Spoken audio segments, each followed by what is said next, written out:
আপনাদের সকলকে নমস্কার জানাই। আমি শ্রী রাজ জ্যোতিষী বিশ্বনাথ চক্রবর্তী। আজ আপনাদের সাথে বলবো কর্কট লগ্ন ধনু রাশি। কর্কট লগ্ন ধনু রাশি, লগ্নটাই মেন প্রাধান্য। রাশি আপনাদের যেটাই হোক, ধনু হতে পারে, মকর হতে পারে, কুম্ভ হতে পারে, তুলা হতে পারে, কিন্তু লগ্নটাই আপনারা প্রাধান্য। প্রথমত আপনারা হচ্ছে চন্দ্রের কারক। চন্দ্রের কারক তার মানে কি?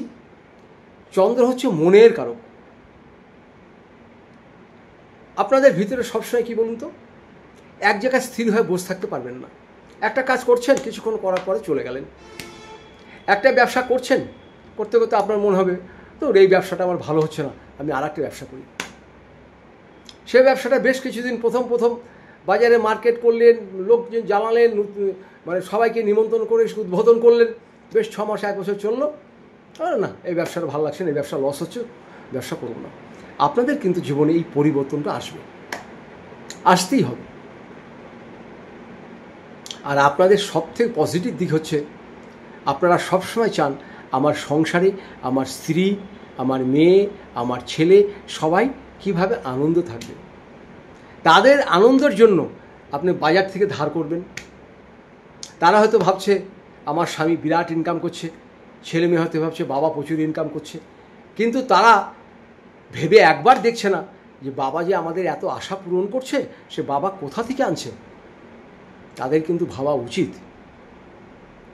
কর্কট লগ্ন এমনই একটি লগ্ন, পরিবারের সুখের জন্য সে জীবনে সব কিছু বিলিয়ে দিতে পারে। খালি একটু স্ত্রীর ভালোবাসা, ছেলে মেয়ের ভালোবাসা, এইটাই তার কাছে সব থেকে বড় পাওনা। তাকে যদি ভালোবেসে সবাই কথা বলে, সে সবার প্রিয় পাত্র হয়। কিন্তু মাঝে মাঝে তাদের জীবনে এত ঝড় টন্ডেরের মতন বয়ে আসে যেটা ভাবা যায় না। হঠাৎ করে ঋণগ্রস্ত হয়ে পড়েন, অর্থনৈতিক অবস্থা ভেঙে পড়েন, চারদিকে ধার দেনায় জর্জরিত হয়ে যান। তার মানে কর্কট লগ্নের স্বভাব হচ্ছে এই, হচ্ছে জোয়ার ভাটা। জোয়ার যখন হলো, চারিদিকে একদম নদীর জল ডাঙা টাঙা ভরিয়ে দিল, আবার যখন ভাটা হয়ে গেল সেই সব জল শুকে একদম শুকনো হয়ে গেল। তাই এদের ভিতরটাও তাই, আপনাদের ভিতরে জোয়ার এবং ভাটার মতন এরা চলবে।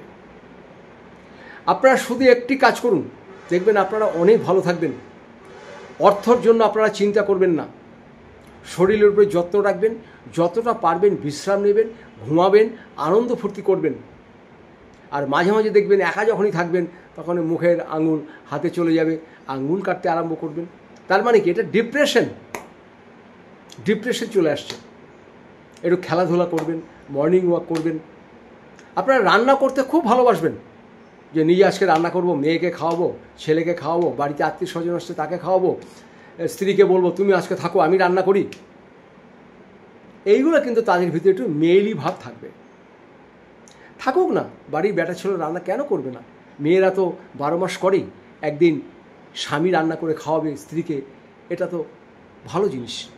উভয় বর্ষে মিল থাক, কিন্তু আপনারা বেশি বাজারে খরচ করবেন না। লাগাম ছাড়া খরচ করে ফেলেন একমাত্র সংসারের জন্য। এমনকি এত ভালোবাসেন ছেলে মেয়ে এবং স্ত্রীকে, দরকার পড়লে ছেলে মেয়ের জামা কাপড়, স্ত্রীর জামা কাপড় আপনি নিজে কেচে দেন। এতে লজ্জার কিছু নেই, সে তো আপনারই পরিবারের একজন। আগেই বললাম স্বভাবটা একটু মেয়েলি প্রকৃতির হবে। আপনারা যে কাজটা করবেন, একটা মাসের 2টো পক্ষ, একটি কৃষ্ণপক্ষ আর একটি শুক্লপক্ষ। আমাবস্যার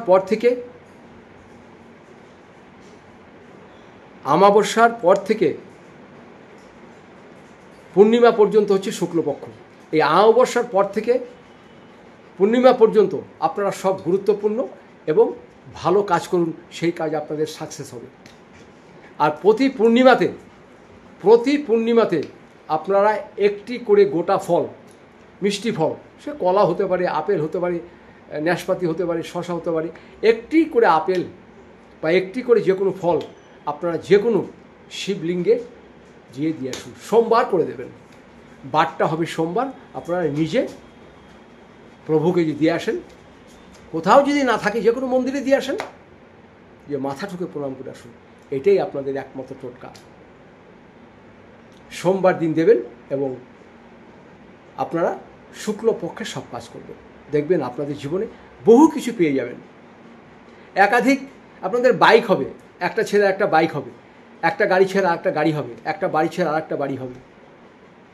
অন্যের পয়সাতে আপনারা বিদেশ ভ্রমণ করতে পারবেন। লোকে বিদেশ যেতে পারে না, আর আপনাকে অন্য লোক বিদেশে নিয়ে যাবে। কেন? আপনি ভালো বলতে পারেন, কথা বলতে পারেন, বাজারে চলতে পারেন, সেই জন্য আপনাকে নিয়ে যাবে। এই কাজটি আপনারা করুন, খুব ভালো থাকবেন। ভালো থাকবেন, সবাই নমস্কার নেবেন। আমি এখানে কুষ্টি করে থাকি, বিবাহের জটক বিচার করে থাকি। যদি আপনাদের প্রয়োজন হয় অবশ্যই আমার নিচের নাম্বারে যোগাযোগ করবেন। নমস্কার, আজ এখানেই বিদায় নিচ্ছে।